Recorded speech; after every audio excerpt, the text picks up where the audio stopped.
Okey, bismillahirrahmanirrahim. Assalamualaikum warahmatullahi taala wabarakatuh. Hari ini kita bersama-sama lagi dalam Madrasah Harian Mursyid. Madrasah Harian Mursyid. Selama 20 minit sahaja kita ambil masa macam biasa hari Khamis bersama saya Dr. Ahmad Sefian Cik Abdullah. Kita live di Facebook Mursyid Multaqa Asatizah dan di Facebook Muamalat.my, sekaliguslah di page saya. Minggu lepas kita dah buat live tapi ada masalah teknikal, masalah sound system. So saya harap tidak ada masalah sound dah pada hari ini, kan.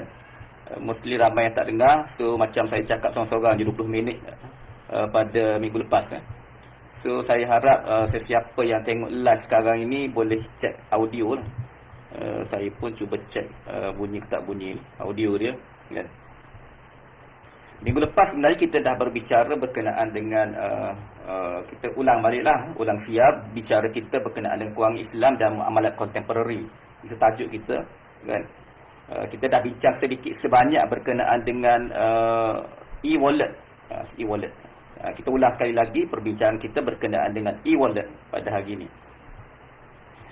Pertamanya saya nak ceritakan tentang muamalat Islam dan kewangan muamalat kontemporari ini sebelum kita pergi kepada e-wallet. Dan saya selalu sebut dalam mana-mana kuliah saya, kan, dalam mana-mana kelas di UM contohnya, kan, dengan student-student, bahawa muamalat ni dia bersifat dinamik.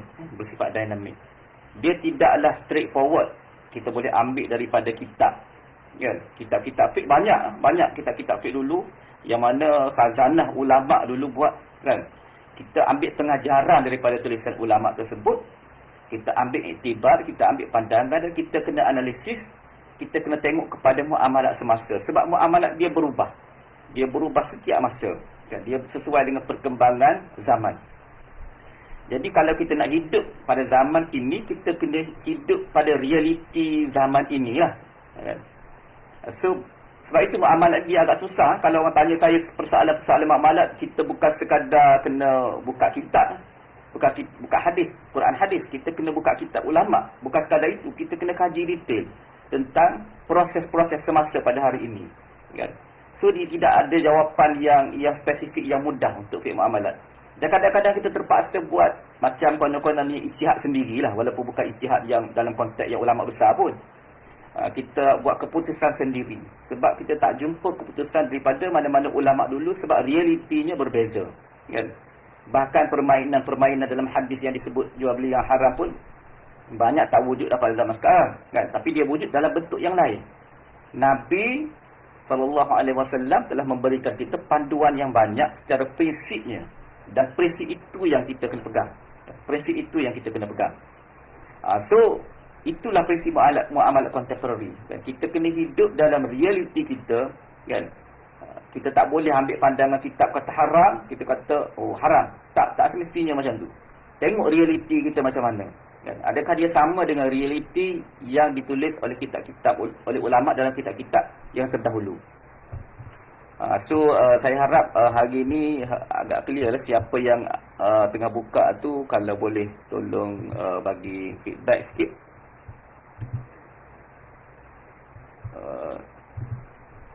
Kalau tak ada feedback yang okey, maksudnya okey lah suara tu, kan. So pada hari ni kita nak bincang sedikit berkenaan dengan e-wallet. E-wallet ataupun namanya e-money, duit elektronik, kan. Ataupun dompet elektronik, kan. Dompet elektronik. Kita cuma ada 20 minit sahaja, kan. So saya just nak bagi beberapa orang kata beberapa insight, ya, beberapa dimensi penggunaan tentang e-wallet sahaja, kan, yang basic-basic. Lagipun kita seperti mana fokus Madrasah Harian Mursyid ni, kita bukan nak bincang secara ilmiah yang begitu detail, kan. Kita just nak bagi info, sekadar ambil masa rehat sekejap sebelum menunggu zuhur tu. Jadi kita bincang isu-isu yang agak santai lah. Itu sesuai dengan konsep kita buat pada siang-siang hari, kan. So kita nak bincang tentang isunya adalah e-wallet, yang saya yakin ramai dah rakyat Malaysia, kalau bukan majoriti pun ramai dah rakyat Malaysia telah menggunakan e-wallet, kan. Sama ada dalam pelbagai bentuk. kan. Kita ada banyak tawaran, banyak package e-wallet kan. Kadang-kadang dalam telefon kita tu ada 3-4 e-wallet kan. Setiap company berlumba-lumba membuat e-wallet yang tersendiri kan. Bahkan kalau saya tak silap, e-wallet kita di Malaysia ni saya rasa ada 13 ke dulu-dulu tu kan. Banyak juga e-wallet kan. Saya pun dah tak update lah tentang berapa jumlah e-wallet yang ada di Malaysia kan. Kalau ikut yang 2 tahun lepas lah, datang tahun lepas, ada 43 penyedia e-wallet kan, yang bukan bank, tak termasuk bank kan. Boost, GrabPay, Lazada kan, Touch and Go, Aeon, Shopee Pay, Big Pay, MP, WeChat Pay dan lain-lain lah kan. Banyak e-wallet kan. Di China dia ada 2 je e-wallet dia kan, Alipay dan apa lagi saya tak ingat, satu lagi kan. 2 je e-wallet dekat China kan. Dia tak banyak kan, tak sama seperti Malaysia. Alipay dan WeChat, WeChat itu sahajalah kan. Dan 2 ini menguasai 90% lebih e-wallet di sana, di China kan. Di Malaysia ni kita ada banyak e-wallet. Kita ada Boost yang saya rasa Celcom lah kan, Axiata, Boost. Kalau Touch and Go tu Khazanah kot kan, Touch and Go kan. Apa lagi e-wallet yang banyak masyhur kan. So banyak kita ada. Sepenggunaan e-wallet ini sebenarnya digalakkan oleh kerajaan. Kerajaan sebenarnya nak boost e-wallet. Dan kalau kita perasan kan, di kedai-kedai pada hari ini dia dah ada Malaysian QR code kan. So apa jua e-wallet yang kita ada sekarang ni pun kita boleh scan saja kan, dia masuk ke dalam satu account bank saja kan. Kita guna Boost ke, kita guna Touch and Go ke, kita guna Alipay ke, WeChat Pay ke kan, GrabPay ke, mana-mana lah e-wallet yang mengambil bahagian, kita kena scan je QR code tu, dia akan masuk. Kita boleh scan satu je QR code kan? Dia dah selaras dah. Kalau dulu penjual dia kena ada banyak QR code kan. Ini QR code GrabPay, ini QR code Boost, ini QR code Fave, ini QR code lain-lain lah. So sekarang ini kita dah ada satu QR code untuk semua e-wallet kan. So ini memudahkan kita lah untuk berjual beli, bertransaksi dalam dunia pada masa kini. Jadi dengan adanya satu QR code itu, dia akan masuk direct secara langsung ke dalam akaun bank penjual kan, akaun bank merchant.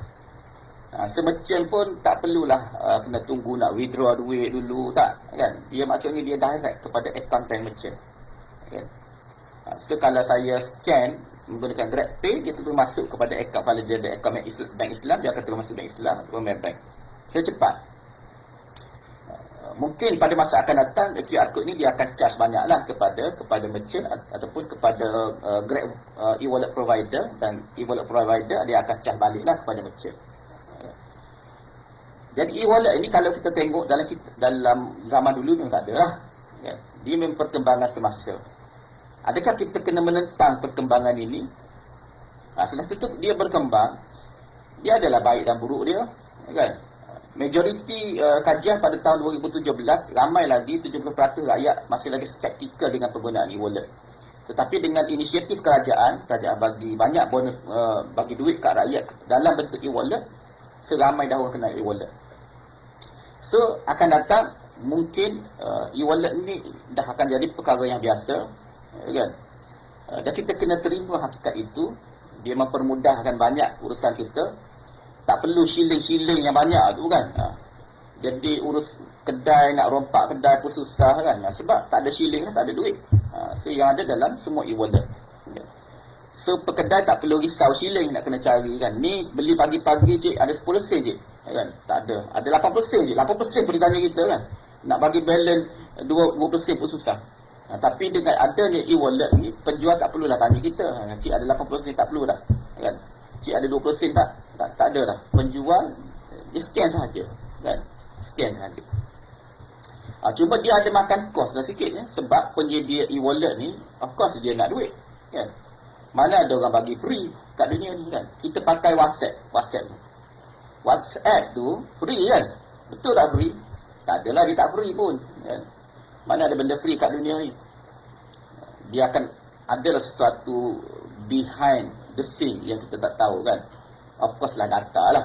Data perniagaan ni adalah data.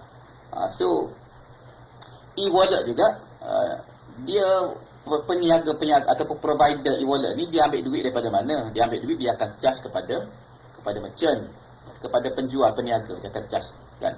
Sama ada dia charge merchant akan naikkan harga ataupun merchant bagi discount rate kepada provider, kepada e-wallet provider.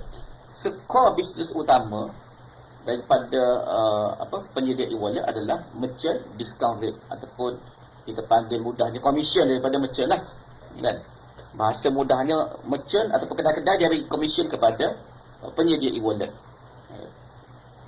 Dan pekedai, kenapa dia suka untuk menggunakan e-wallet? Sebab dia banyak kelebihan lah. Macam saya ceritakan tadi, pekedai tak perlu belanjakan duit banyak untuk urusan keselamatan, urusan pengurusan shilling, urusan macam-macam kan. Lagipun data lengkap, senang. Nak uruskan cukai apa semua tu senang kan.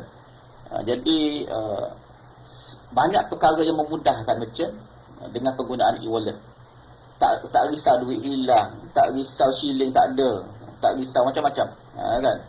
Dan pengguna pun senang kan. Kalau tertinggal e-wallet, bawa telefon, boleh beli menggunakan telefon sahaja. Sebanyaklah kelebihannya. Di samping keburukannya adalah, keburukannya memang dia tak ada privacy tu, macam kurang lah sikit kan. Data kita tu secara umumnya diambil lah. Tapi privacy tak jadi isu lah sekarang. Dan sekarang ni anda dah buka Facebook dan once anda dah guna Facebook, tak payah sembang sangat lah isu privacy tu kan. Facebook dah korek habis dah daripada data-data yang kita buat tu kan. Everything, kita pergi jalan kat mana, kita buat status apa kan, semua dia collect kan. Jadi dia boleh tahu trend rakyat Malaysia ni. Sekarang ni rakyat Malaysia ni suka kat warna apa. Sekarang ni rakyat Malaysia ni suka pemimpin mana, benci kat politik mana, semua dia tahulah kan.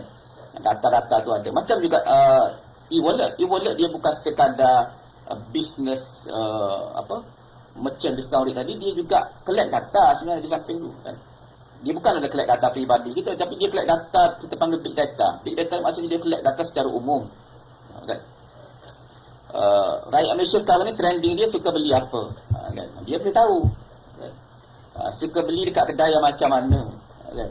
Suka makan makanan jenis apa kan. So bila data banyak terkumpul, adalah memudahkanlah urusan-urusan pihak-pihak marketing kan.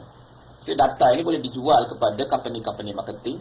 Company marketing itu akan deal dengan company yang besar-besar untuk buat iklan TV yang menepati cita rasa dan trend masyarakat. Itu kita panggil big data lah. So e-wallet ni secara umumnya dia memudahkan kita untuk membeli. So kita tak perlu lagi cari shilling-shilling yang kat celah kursi kereta tu kan. Tak perlu dah kan. Kita just scan, tak ada shilling pun, tak, semua tu dah kita bagi exact payment, exact amount. Dari sudut hukum lah, dari sudut hukumnya kita bagi secara ringkas dulu. Minggu depan insya-Allah kita perluaskan lagi perbincangan hukum kan? Perbincangan tentang akad, sebab dia sedikit rumit sikit kan? Tapi dari sudut hukumnya, Bank Negara telah keluarkan satu pendapat umum. Keputusan Syariah Advisory Council Bank Negara mengatakan secara umumnya lah kan, e-wallet itu tidaklah bercanggah dengan syariah. Itu secara umum, kita kena faham kan? Secara umum ni maksudnya apa? Maksudnya dia macam urusan jual beli biasa sahaja kan. Dia boleh jadi halal, dia boleh jadi haram kan. Dia boleh jadi haram oleh beberapa faktor lah kan. Baru-baru ni timbul isu e-wallet produk Touch and Go Go Plus. Touch and Go Go Plus kan. Ramai kita pengguna Touch and Go sentiasa akan dapat promosi itu pada setiap hari kan.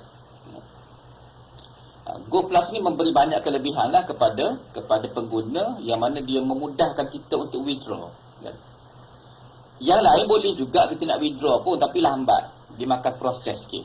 Proses kita kena request kan. Kalau kita terlebih top up ke apa ke, memang kita boleh withdraw kan, tak ada masalah. Tapi dia kena buat request lah sikit kan. Sebab syarat e-wallet ini dia memang kena boleh withdraw. Itu syarat dah Bank Negara tetapkan dah, kan. Bagi siapa-siapa yang pindah kewangan Islam, saya ingat minggu lepas saya dah cerita, Bank Negara telah keluarkan parameter draft policy draft untuk policy document draft lah, dalam bentuk draft baru, kan, berkenaan dengan e-money. Saya boleh rujuk lah, saya pun tak sempat baca secara keseluruhan lagi, sibuk nak uruskan banyak perkara minggu ni di UMC Malaya, sibuk marking lah, kan. So draft itu dia adalah banyak proses-prosesnya, kan. So e-wallet ini secara undang-undangnya kita boleh withdraw duit kita tu, kan. Cuma dia kena request. Tetapi dengan adanya Go Plus, memudahkan lagi untuk withdraw, mempercepatkan urusan withdrawal. Mandai itu yang menarik perhatian, menarik ramai orang nak guna, kan. Cuma Go Plus ini dia ada masalah dengan dia parking duit tu, tempat yang dia parking duit tu, dan dia menjanjikan kita beberapa sen sehari lah, kan. Tak banyak pun, kan. Mungkin dapatlah 1 sen 2 sen sehari, kan. Bergantung kepada balance duit kita. Go Plus dia tulis di dalam dia punya Q&A tu lah, dalam penerangan dia, bahawa mereka parking duit dekat tempat konvensional yang tak patuh syariah, kan. Bukan kita kata, dia yang kata tak patuh syariah. So memang tak patuh syariah. Go Plus tu tak patuh syariah sebab dia yang kata tak patuh syariah. So orang Islam sepatutnya tidak join lah yang Go Plus tu, sehinggalah dia tukar tempat yang dia parking duit tu, kan. Daripada kenyataan akhbar sebelum ini, mereka kata mereka akan mula explore untuk dana patuh syariah, kan. So tak apalah, yang tu lepas ni lah. So kalau kita nak join tu, kita join lepas ni sahaja, kan. So dari sudut hukum asalnya, e-wallet itu boleh digunakan, tetapi dia akan jadi haram sekiranya kita pergi tempat yang macam tadi tu, yang tak patuh syariah, kan. Dia parking dekat satu tempat unit, dia macam unit trust lah, kan. Unit trust yang bersifat money market, kan. Money market itu yang tak patuh syariah. So basically kita tak boleh lah menyertai yang itu, kan. Tetapi untuk penggunaan e-wallet yang biasa tidak ada masalah, kan. Ada orang tanya, e-wallet ni dia menjanjikan macam-macam, janjikan point lah, janjikan reward macam-macam, kan. Diskaun lah. Beli air tu kadang-kadang kalau kita beli pakai cash kena bayar mahal, guna e-wallet dapat diskaun, kan.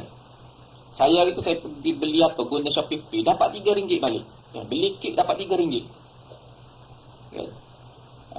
Bayar dengan Shopee Pay dapat RM3, kan. So apa hukumnya macam tu pula, cashback macam tu, kan. So kita nak tahu hukum cashback itu, kita kena tahu dulu akad yang bagaimana, dan yang di antara kita dan e-wallet. Seperti mana semua aktiviti harian kita ada akad, kan. So once kita parking duit dekat e-wallet, apakah akadnya, kan? Apakah akadnya? So kalau kita tahu akad itu, barulah kita boleh identify apakah hukum cashback ataupun bonus-bonus yang dia berikan kepada kita, kan. Adakah dia akad itu maksudnya kita bagi pinjam duit ke kepada penyedia e-wallet untuk dia laburkan ke, kan, ke mana-mana tempat? Ataupun akad itu akad yang dia tolong bagi pihak kita, tolong simpan dan tolong uruskan pembayaran, kan. So insya-Allah lah minggu depan kita bincang lagi berkenaan dengan akad. So kalau kita ada masa minggu depan, kalau saya tak ada apa-apa halangan, minggu depan 15 hari bulan, insya-Allah kalau kita ada masa, kita bincang secara detail sikit berkenaan dengan akad penggunaan e-wallet. Sudah tentulah akad penggunaan e-wallet itu kita tak boleh match secara langsung lah dengan akad yang ada dalam kitab-kitab. Dia sedikit berbeza sebab zaman berbeza, reality berbeza, teknologi berbeza, kan. So kita nak tengok betul-betul match dengan apa yang ada dalam kitab itu agak susah, kan, agak susah. Tapi tak apa, insya-Allah minggu depan kita bincang apakah akad yang dikeluarkan dan apakah hukum-hukum cashback yang kita dapat hasil daripada penggunaan e-wallet pada minggu hadapan dalam Madrasah Harian Mursyid, kan. So setakat itu dahulu untuk hari ini. Buat masa sekarang ni bolehlah guna e-wallet dulu, kan, sebab dia adalah harus, secara umumnya harus elakkan guna e-wallet untuk penggunaan yang haram, seperti mana yang saya sebutkan tadi. Kita pakai duit di tempat yang haram ke, jual insurans konvensional ke, beli insurans konvensional kat situ ke, kan. Jadi haram lah. Dan yang lain-lain lagi kita akan bincang minggu hadapan. So setakat itu saja 20 minit kita nak salat zuhur dalam lepas ni. InsyaAllah minggu depan kita sambung lagi. Assalamualaikum warahmatullahi wabarakatuh.